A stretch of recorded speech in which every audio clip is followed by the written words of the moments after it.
ketika terjadi peperangan antara pasukan muslim dengan pasukan kafir, ada orang kafir yang sudah lama ingin masuk Islam.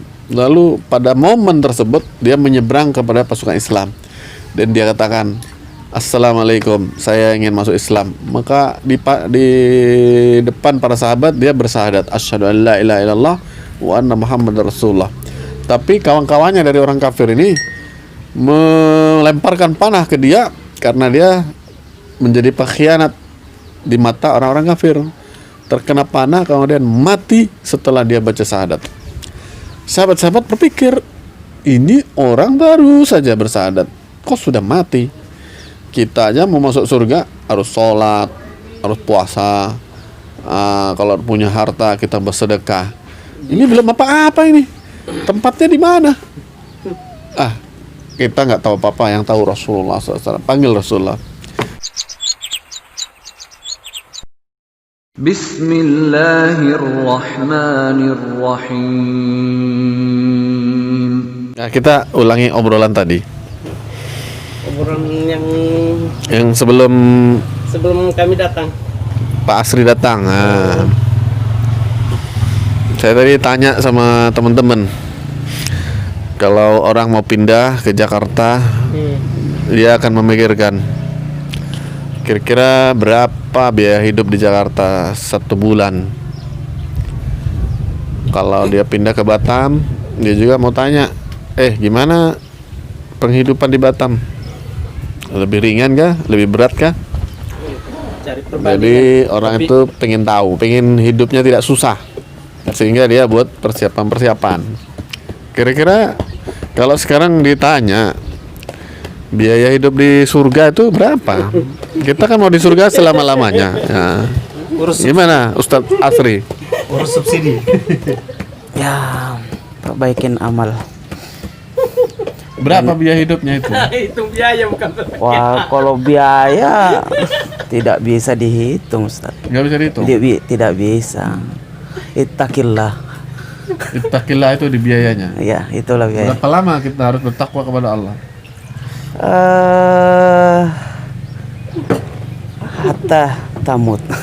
Bukan selama-lamanya? Selama-lamanya sampai mati. Wah, kalau selama-lamanya lama sekali. Sampai mati. Gimana? Pak Yaksir ada usul, pendapat. Nah, kira-kira biaya hidup di surga itu berapa? Itu kalau masalah biayanya bisa dipotong dengan adanya subsidi usaha dari dunia. Ya.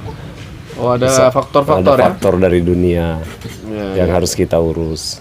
Ya, layaknya birokrasi yang ada sekarang inilah. Cuma syaratnya dia lebih mudah, cuma berat dikerjakan. Jadi itu mirip-mirip dengan urusan dunia lah ya. Mirip-mirip lah. Kalau di dunia mau kemudahan, kita ada beberapa hal yang harus kita lakukan berhubungan dengan orang-orang yang punya potensi memudahkan gitu ya. Punya bekal. Siapkan bekal. Ya. Kalau kita jadi kalau di dunia mau mudah, ya dekat-dekat dengan sering-sering bergaul dengan orang-orang sukses, ya insya Allah hidup kita di dunia aman-aman aja. Tapi kalau untuk di akhirat ya harus bergaulnya sama Ustadz, ya kan. Kalau untuk bekal akhirat, subsidi akhirat kita ya harus sama Ustadz. Berarti memang harus ada orang harus. tapi katanya Ustadz juga tidak dijamin surga, gimana itu? Tapi kan setidaknya ilmunya banyak kan. Mendekat Untuk mendekatkan dibandingkan sama sekali yang tak ada ilmu. Oh, gitu. Jalan hidayah. Kata orang kan kalau misalnya dekat dengan Ustadz kita nggak masuk surga, oh itu temanku bisa ditarik Bisa ditarik. kita. Ya. Jadi lebih ada untungnya lah. Gitu. Sebab kita ini ngomongin urusan besar nih, urusan surga ini nggak bisa dengan pendapat kita sendiri, harus ada referensinya, rujukannya. Sementara kita ini kebanyakan pengalaman dunia, bukan pengalaman agama. Kalau pengalaman dunia ini nggak bisa dijadikan penentu untuk urusan agama.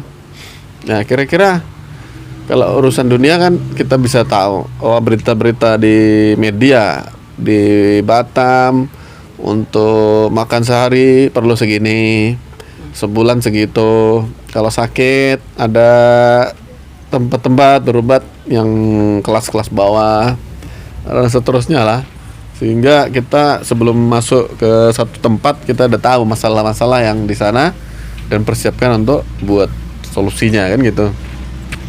Jadi kalau untuk di surga ini sudah ada survei nggak ke sana? Supaya secara langsung ya tidak mungkin ada, Ustaz. Ya, kalau Cuma- survei secara langsung tidak ada. Tidak ada. Bahkan para nabi pun belum pernah masuk sana. Belum pernah, hanya sekilas aja. Kalau seperti Nabi Muhammad kan di waktu Isra dan Mi'rajnya kan diperlihatkan keadaan-keadaan Ya. penghuni surga dan neraka begitu.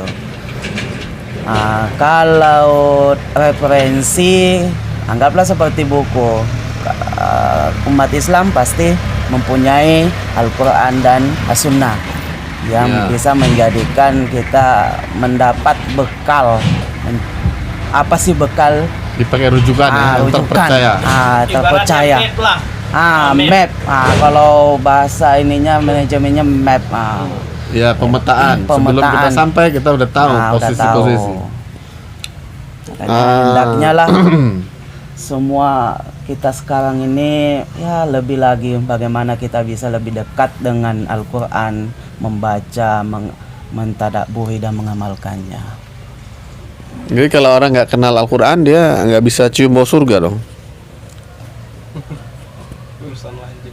Pastinya, Ustaz. Pastinya ya. Iya. Iya. Atau Pasti. tergantung gitu. Tergantung Tidak Allah bisa. Subhanahu wa taala. Nggak bisa, Ustaz. Nggak bisa ya. Tidak Oh. Ini harga mati berarti. Harga mati. Kalau Pak Yasir ini harga mati bukan? Harus kenal dengan Quran. Harus kenal dengan Al-Quran. Begitu ya. Begitu. Jadi anak-anak di sini pada mau dipondokkan di pondok Al-Quran. Jadi ini harga mati. Saya teringat ada yang menyampaikan bahwa Sayyidina Ali pernah mengatakan, kalau kamu bertanya kepada saya lorong-lorong di kota Madinah, saya tidak hafal. Woi, tapi kalau kamu tanya saya lorong-lorong yang ada di surga, aku hafal semuanya. Padahal Sayyidina Ali ini belum pernah kayak kita lah menginjakkan kaki di surga. Dan tidak ada manusia yang menginjakkan kaki di surga. Tapi dia mengatakan, kok bisa dia mengatakan begitu? Kira-kira kenapa itu? Ya sama halnya, Ustaz. Kalau kita mau, anggaplah saya belum pernah ke Medan, mau tahu bagaimana keadaan Medan, kota Medan atau Sumatera Utara, Danau Tobanya apa, pastinya harus membaca referensi buku, majalah kah atau apa. Berarti kalau Sayyidina Ali ini dia sudah punya referensi peta-peta di surga. Ya, kira-kira apa petanya itu? Al-Quran, Kitabullah. Al-Quran ya. Al-Quran. Ini yang kita mau tahu ini. Hah?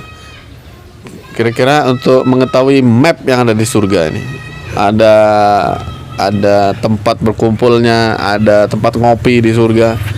Ada tempat ngopi nggak di surga itu? Kayaknya ngopi itu hal biasa, jadi nggak mungkin nggak ada. Pasti apa yang ada di dunia Hal biasa. yang baik-baik itu ada di surga dan bakal Yang buruk pun kita inginkan ada ya. Apa yang kita inginkan lah. udah nggak buruk di sana. Iya. Jadi Rasulullah SAW senantiasa mengajarkan ini kuncinya surga, kunci surga. Tapi Rasulullah nggak pernah mengajarkan kunci neraka itu begini. Maksudnya kalau bisa kita ini jadi calon-calon penghuni surga, maka diajarkan kunci surga itu apa. Nggak pernah kita diajarkan kunci neraka itu apa, supaya jangan ada yang berpikiran masuk saja, jangan berpikiran saja, jangan apalagi masuk gitu. Tapi kalau kita menggunakan harga mati itu sebetulnya kalau menurut ulama tidak ada. Ada ulama yang keras itu tulis harga mati. Tapi kalau ulama-ulama yang santai itu bukan harga mati. Tergantung, bila Allah memberikan rahmat maka dia akan masuk dalam surga. Saya ceritakan beberapa waktu yang lalu ketika terjadi peperangan antara pasukan muslim dengan pasukan kafir. Ada orang kafir yang sudah lama ingin masuk Islam. Lalu pada momen tersebut dia menyeberang kepada pasukan Islam. Dan dia katakan, Assalamualaikum, saya ingin masuk Islam. Maka di depan para sahabat dia bersyahadat asyhadu an la ilaha illallah wa anna muhammadar rasulullah. Tapi kawan-kawannya dari orang kafir ini melemparkan panah ke dia karena dia menjadi pengkhianat di mata orang-orang kafir. Terkena panah kemudian mati setelah dia baca syahadat. Sahabat-sahabat berpikir, ini orang baru saja bersyahadat, kok sudah mati? Kita aja mau masuk surga harus sholat, harus puasa, kalau punya harta kita bersedekah. Ini belum apa-apa ini. Tempatnya di mana? Kita nggak tahu apa-apa, yang tahu Rasulullah SAW. Panggil Rasulullah. Ya Rasulullah, kami ini sedang berdebat ini. Ini orang sudah masuk Islam baru aja bersyahadat, tapi dia sudah kena panah, matilah dia. Kira-kira Allah tempatkan dia di mana? Maka Rasulullah jawab, di surga. Berapa lama dia akan menikmati surga? Selama-lamanya. Nggak ada keraguan. Selama-lamanya dia akan tinggal di surga. Jadi seumur hidup dia kafir itu bagaimana? Maka kata Rasulullah SAW, al-Islamu yamhu ma qablahu. Islam, dengan dia masuk Islam, Allah akan hapuskan dengan Islam itu semua cerita hidupnya sebelum Islam. Maka yubaddilu sayyiati hasanat. Seluruh keburukannya dia buat syirik, dia buat macam-macam amalan-amalan dia dengan sesama manusia, itu akan diganti dengan kebaikan. Jadi kalau biaya hidup di surga itu ukurannya apa? Nah, sebenarnya ya ukurannya pertama, asal dia beriman, mengimani Allah, mengimani Rasulullah SAW, maka dia layak masuk surga. Wa in zana wa in sarak, kata Rasulullah SAW. Walaupun dia pernah berzina, walaupun dia pernah mencuri. Abu Dzar yang tadi itu harga mati, dia punya pendapat masuk surga itu harga matinya begini. Maka dia keras, dia mengatakan, ya Rasulullah, apakah orang berzina, orang mencuri masuk surga? Maka Rasulullah katakan, wa in zana wa in sarak, wa in zana wa in sarak, walaupun dia berzina, walaupun dia mencuri. Maka Abu Dzar penasaran lagi, bertanya lagi, benar nggak ini orang beriman walaupun dia pernah mencuri, pernah berzina masuk surga? Maka Rasulullah jawab yang terakhir kali, raghma anfi Abi Dzar, walaupun Abu Dzar tidak setuju dengan pernyataan ini. Abu Dzar menunjukkan keberatan dengan hadis Nabi SAW. Artinya, kok surga ini kan tempat suci, jangan sampai ada orang yang berbuat dosa kok dijamin surga itu. Nah, itu Abu Dzar. Bukan Abu Dzar ini yang punya kunci surga sendiri, tidak. Dia hanya menginginkan kebaikan. Jadi ini terlepas daripada di mana dia di surganya. Karena surga itu bertingkat-tingkat. Ada dalam satu hadis, nanti di akhirat akan dikatakan kepada orang-orang yang hafal Quran. Hafal Quran itu tidak harus 30 juz. Utlu warattil, baca dan tartilkanlah Al-Quran. Fa inna manzilaka fil jannah, sesungguhnya posisimu di dalam surga, tempat yang bisa kau tempati nanti, inda akhir ayatin. Jadi di akhir ayat yang kau baca. Bila dia membaca 1000 ayat, maka di surga dia posisinya ada di 1000 derajat. Derajat yang ke-1000 dia di surganya. Kalau dia cuman hafal 5 ayat, berarti di surga dia di tingkat yang kelima. Jadi dari sini bisa disimpulkan derajat di surga itu sebanyak ayat yang ada dalam Al-Quran. Ini baru satu sisi. Kemudian di sisi lain, pernah terjadi di zaman Rasulullah SAW, 2 saudara yang hobinya dia mendalami Quran. Kalau ada tawaran berjuang di jalan Allah, dia pun ikut berangkat. Ini anak-anak muda lah, kira-kira umur SMP, umur SMA gitu. Kalau sekarang 16 tahun lah. Sekitar itu 16 tahun.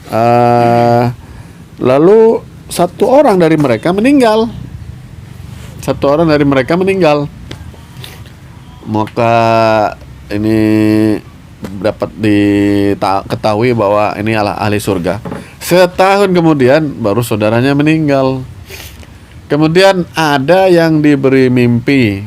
Maka di zaman Rasulullah SAW ada yang diberi mimpi bahwa saudaranya yang meninggal belakangan ini derajat surganya lebih tinggi. Kok bisa katanya? Mereka ini dua-duanya pengamal yang sama, seimbang dalam amalnya. Maka kata Rasulullah SAW, kamu tahu nggak perbedaan setahun itu? Perbedaan setahun ini kalau dari sholatnya saja berbeda kan? Dia sholat lebih lama 1 tahun dari saudaranya yang sudah meninggal lebih dulu. Kemudian dari puasanya sudah kalah puasa Ramadan 1 bulan. Kemudian dari zikirnya udah kalah setahun dia berzikir. Kemudian dari ibadah-ibadah yang lain, tentu saja yang baru meninggal ini derajatnya lebih tinggi daripada yang meninggal duluan. Maka begitulah, kita jangan mengatakan Allah tidak adil. Kita mau masuk surga harus terus taat sama Allah. Sementara orang kafir baru masuk Islam, mati sudah dijamin surga. Tentu surganya berbeda. Jadi beda. Allah SWT memiliki keadilan melebihi keadilan makhluknya. Otak kita atau jangkauan intelijen kita ini tidak seberapa dibandingkan oleh kepintaran Allah Subhanahu wa taala dalam menerapkan keadilan.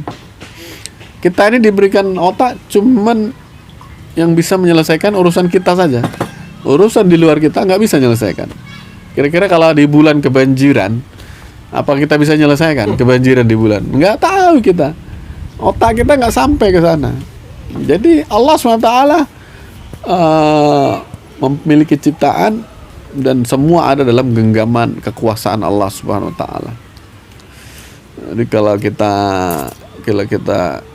dengar kalimat dari satu Kiai Uzairon ya. Kiai Uzairon ini Kiai Temboro. Taat kepada Allah itu tidak lama, cuman sampai mati saja. Kalau kita matinya besok, ya sudah taat kepada Allah sampai besok saja. Nggak lama. Nah, jadi kita nggak dikasih tahu kapan mati supaya tidak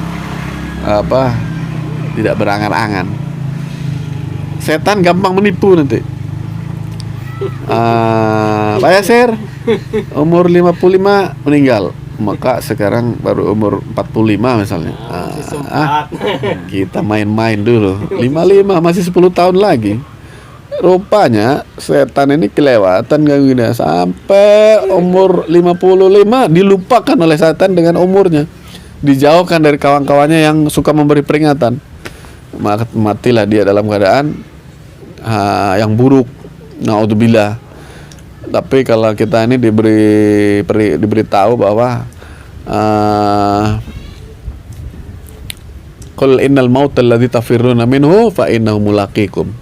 Katakanlah wahai Rasulullah, sungguhnya kematian yang kalian lari daripadanya itu apa? Fa innahu mulaqikum. Dia akan menjumpai kalian. Bukan kalian yang menjumpai kematian. Kematian itulah yang menjumpai kalian. Dihadang. Ngejar kalian.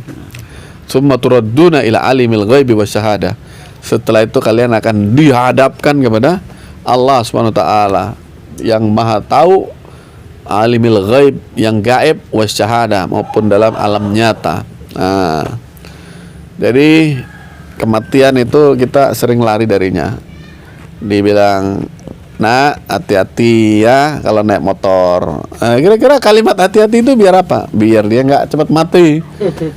Terus ada rumah sakit. Kalau sakit berobat ke rumah sakit yang bagus.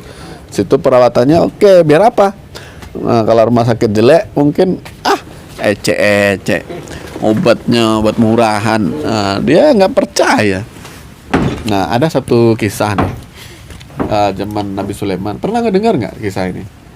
Zaman Nabi Sulaiman, ketika ada majelis di sini, sahabat Nabi Sulaiman duduk bersebelahan, lalu di seberang sana duduk laki-laki tua berjubah putih, janggut putih, rambut putih, melotot kepada sahabat Nabi Sulaiman itu. Melotot sehingga walaupun dia orang tua dipelototin begitu gentar juga dia. Kayaknya ini kayak sama lah yang zaman sekarang kan tiba-tiba dilototinnya. Nah, wahai Nabi Sulaiman, itu orang melototin saya kayak gitu. Saya tidak kenal dia. Yang tadi setelah selesai apa? Orang yang melotot tadi udah pergi tadi. Masih ada? Oh, masih ada juga. Masih ada. Itu siapa? Oh, itu saya kenal, kata Nabi Sulaiman. Siapa? Itu malaikat maut. Terus jadi melototin saya kenapa? Warning ya. Ya dia mau jemput kamu. Aduh, saya nggak mau berangkat sekarang. Saya nggak mau mati sekarang. Tolong katanya. Kalau urusan lain saya bisa nolong kamu, tapi ini urusannya suratnya sudah jatuh dari langit, dari Allah Subhanahu Wa Taala. Nggak bisa saya mengubah isi surat itu. Gemetar kita dengar itu. Nota kamu itu hari ini, nota pengambilan kamu. Kalau di negara kepresnya udah turun. Nah kayak gitu. Tapi coba tunjukkan, saya ingin nolong kamu. Tunjukkan dengan cara apa saya bisa nolong kamu. Maka sahabat Nabi Sulaiman itu mengatakan, engkau kan bisa nyuruh angin bawa saya ke tempat yang jauh sana. Kalau itu aku bisa. Tapi kalau menghalangi dia mendatangi kamu, aku tak bisa. Ya udah, angin bawa sahabatku ke tempat yang dia mau. Akhirnya Nabi Sulaiman hidup mungkin di daerah Palestina, karena dialah yang membangun Baitul Maqdis, ya. Yang membesarkan Baitul Maqdis itu Nabi Sulaiman. Lalu dibawa kira-kira sampai di puncak Himalaya sana. Ya anggaplah di puncak Himalaya. Pokoknya jauh dibawa oleh angin. Sebelum dia sampai di puncak Himalaya, dari jauh sayup-sayup matanya melihat itu orang tua yang di Majelis Sulaiman tadi. Tapi nggak melotot lagi. Dia sudah tersenyum-senyum. Kita di sini jumpanya, katanya. Kau orang yang di sana tadi kan? Iya betul. Kenapa kau tadi melototin aku? Kata malaikat maut itu, aku ini punya catatan menjemput kamu di puncak gunung ini. Tapi puncak gunung ini dengan istana Sulaiman ini jauh kali.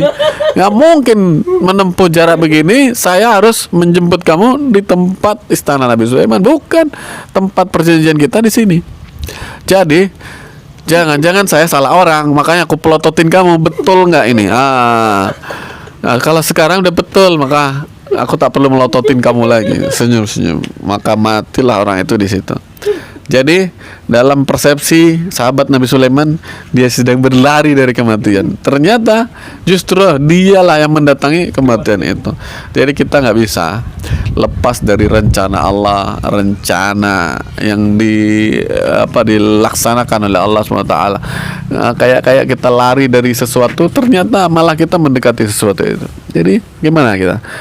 Jalan satu-satunya adalah pasrah sepenuhnya kepada Allah, dan pasrah itu merupakan ibadah yang paling bagus.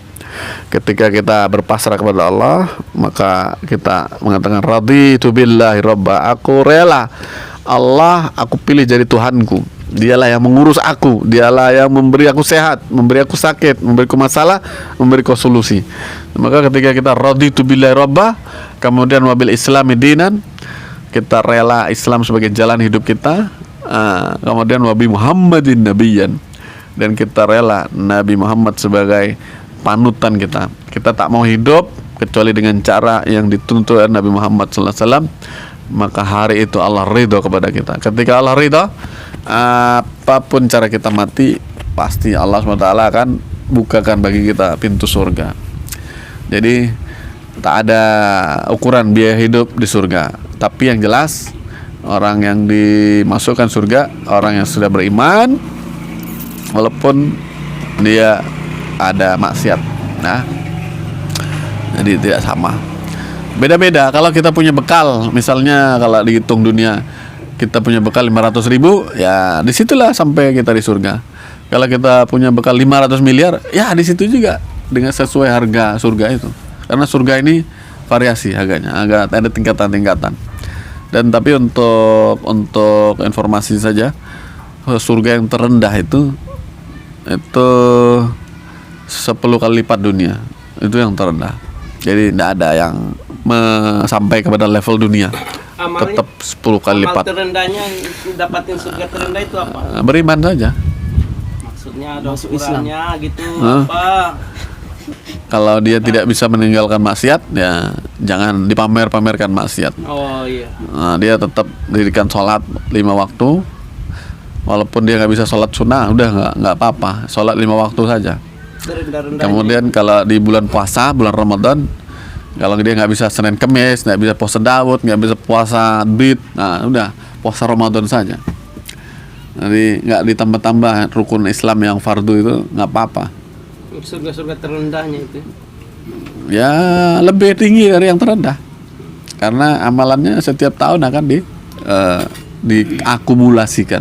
Nah, diakumulasi. Berarti kalau bayi yang baru lahir tuh langsung meninggal itu dia surganya apa? Bayi yang baru lahir, dia kan belum punya impian. Begitu lahir dia belum ada impian, maka dia adalah milik orang tuanya. Milik orang tuanya, nanti di surga dia akan dijadikan seekor burung. Seekor burung yang akan menemani orang tuanya selama di surga.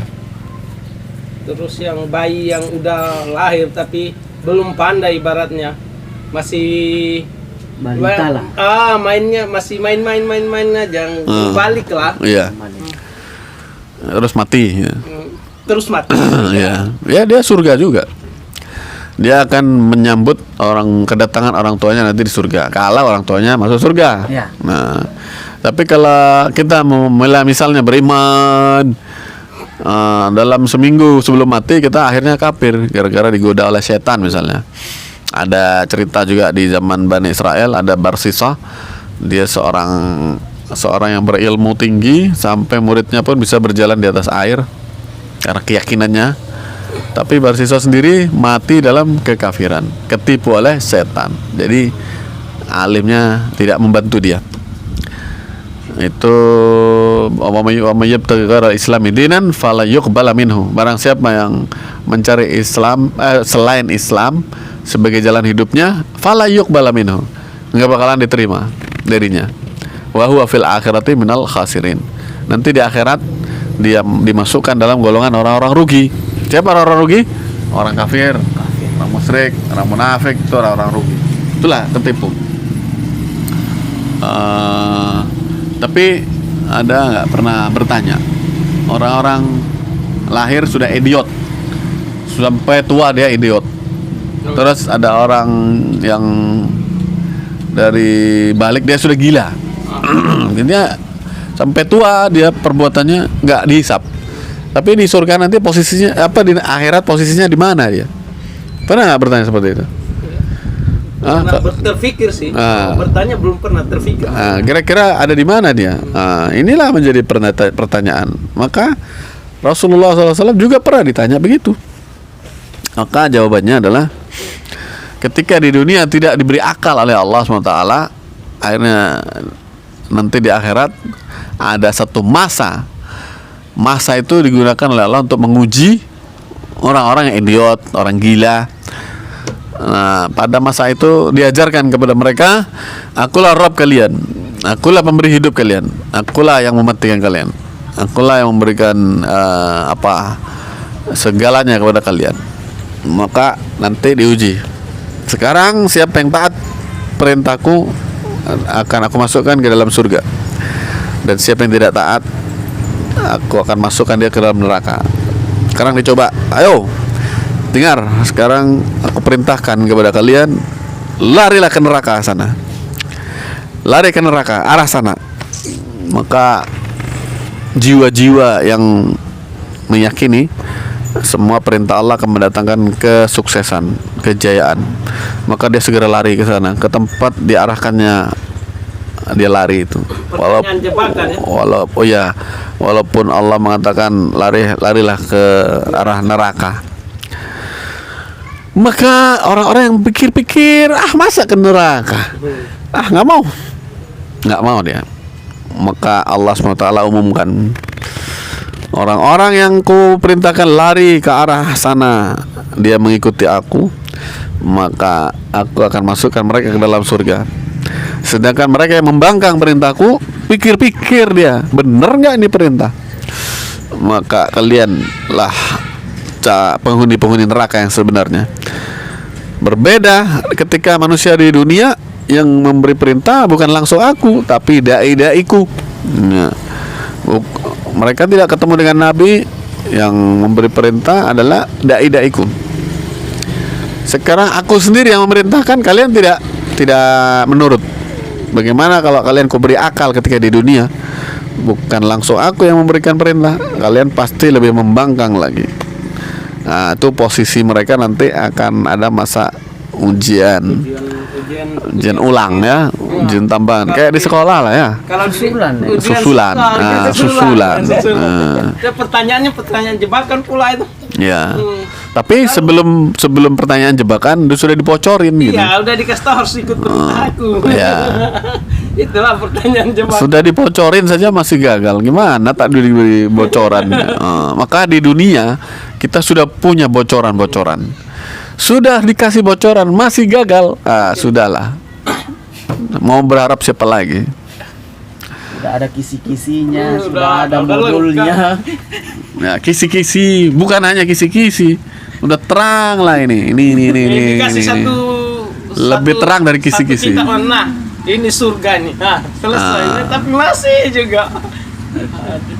Mungkin karena sifat malas itu ya, Ustaz. Sifat malas atau terlalu terpedaya dengan dunia mungkin. Ya, makanya ada doa. Allahumma inni a'udzubika minal ajzi wal kasal. Malas itu mendatangkan keburukan. Ya Allah, aku berlindung dari kelemahan dan malas. Jadi biasa orang malas tuh suka mencela orang yang rajin. Bagi-bagilah sini. Orang kerja tuh hasil tak dibagi-bagi. Awas nanti kalau ya itu sifat orang malas tuh melahirkan sifat-sifat buruk yang lain gitu. Nah, Suka glamor tapi nggak suka kerja, nggak kerja malas. keras gitu ya. Jadi kalau ada orang dapat hasil karena Kerja kerja kerasnya, diejek. dia iri. Iya, iri banget. Untuk mengeluarkan apa yang dimiliki orang yang kerja keras tuh dia ejek-ejek gitu. Sampai dia jengkel ya, nah ambil lah itu. Pelit lah kau. Ya. Dulu ada juga waktu saya kerja di Arab, bersama saya seorang karyawan dari Yaman. Orang-orang Saudi yang tidak mau belanja itu langsung dibilang, gini aja kamu nggak bisa beli, bakhil lah gitu. Perempuan Saudi kalau diajak bakhil lah, kamu pikir aku bakhil? Nih sekarang aku bisa beli. Nah dia tersenyum, dia ini ya aku mau kan. Ada pancingannya juga. Switchnya itu tuh on off-nya itu di situ kata bakil itu. Iya. Ya bakhilah gitu. Malu dia dibilang bakhilah gitu. Karena perempuan-perempuan itu kan sukanya dipuji. Nah, baru kalau sudah beli dia, rupanya kau nih punya uang banyak rupanya. Wih, hebat kamu ini. Tambah lagi dia beli lagi. Ustaz, tapi kalau ngomongin perempuan suka dipuji nih, kalau perempuan kita udah puji nih, bukannya malah senang, malah dia bilang kayak merasa kesal gitu. Atau karena memang senang tapi dalam hati itu ya? Sebetulnya dia senang, tapi dia takut dicap sebagai minta pujian gitu. Gengsi ya? Kalau Dia senang dipuji. sebetulnya dia senang dipuji, cuma dia sembunyikan karena malu, takut dicap sebagai gila pujian gitu. Itu perasaan saya, entah salah entah benar nggak tahu lah. Yang tahu itu perempuan sendiri. Nanti diserang sama perempuan kalau kayak gitu. Iya, karena saya tak pernah jadi perempuan. Kalau mau tanya perempuan sendiri lah. Sekali-sekali tengah malam itu yang laki-laki jadi perempuan itu dicek. Mereka punya jawabannya. Tapi tidak ori. Iya nggak? Ya. Kamu masuk YouTube nih, mau tak? Nanti tonton ya, subscribe ya. Perempuan itu senang disanjungan. Senang disanjung, senang dikasih perhatian. Ya. Semua mau dikasih. Tapi selesai hari itu, besok lain lagi ceritanya itu. Ya. Ya. Ya, besok harus kita ulang lagi, kalau enggak udah Ya. batal yang kemarin itu. Jadi memuji itu ibarat makan. Habis makan lapar lagi, makan lagi gitu. Begitu pula kita dipuji dia senang. Datang masalah-masalah sedih lagi, minta dipuji lagi. Nah,